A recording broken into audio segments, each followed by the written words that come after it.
Le 19 mai 2023 restera un moment historique gravé à jamais dans les annales du football sénégalais.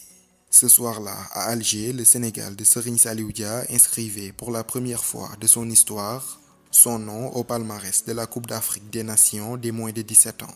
Pourtant, lors de cette finale face au Maroc, les choses étaient mal embarquées.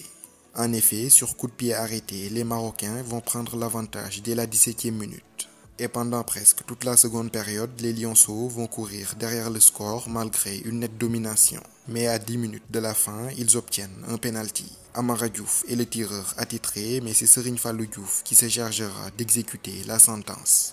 Sans trembler, l'ancien défenseur de Bisport rétablit la balance d'un contre-pied parfait. Tout est relancé dans ce match. Galvanisé par cette égalisation quasi inespérée obtenue dans les dernières minutes, les Lionceaux sont déchaînés et sont désormais convaincus qu'ils peuvent l'emporter avant les prolongations. Les assauts vont alors se multiplier et 3 minutes après l'égalisation de Serigne Fallou Diouf, Savané de la tête donne l'avantage aux Sénégalais. Le score restera inchangé jusqu'au coup de sifflet final, les Lionceaux sont champions d'Afrique U17. Au niveau des distinctions individuelles, le Sénégal sera également très représenté.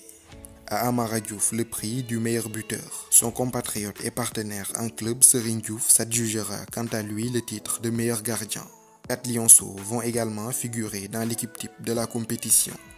Il s'agit de Serigne Diouf, Serigne Fallou Diouf, Abdou Aziz Fall et bien sûr Amara Diouf. Leader technique et grand artisan du premier sacre des Lionceaux à la CAN des moins de 17 ans. Pour défendre son titre en 2025, le Sénégal devait à nouveau passer par la case éliminatoire. Pour déterminer les nations qualifiées à la Coupe d'Afrique des moins de 17 ans, la Confédération africaine de football procède à ce que l'on appelle une régionalisation des éliminatoires.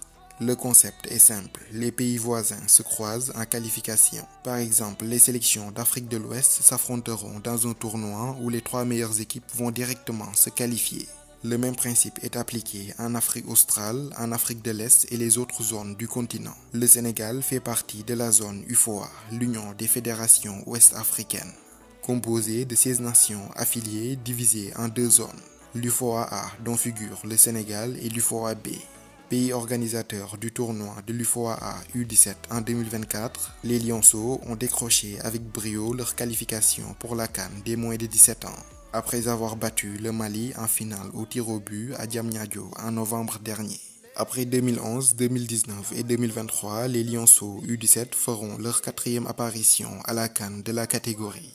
L'édition 2025 se tiendra au Maroc du 30 mars au 19 avril 2025.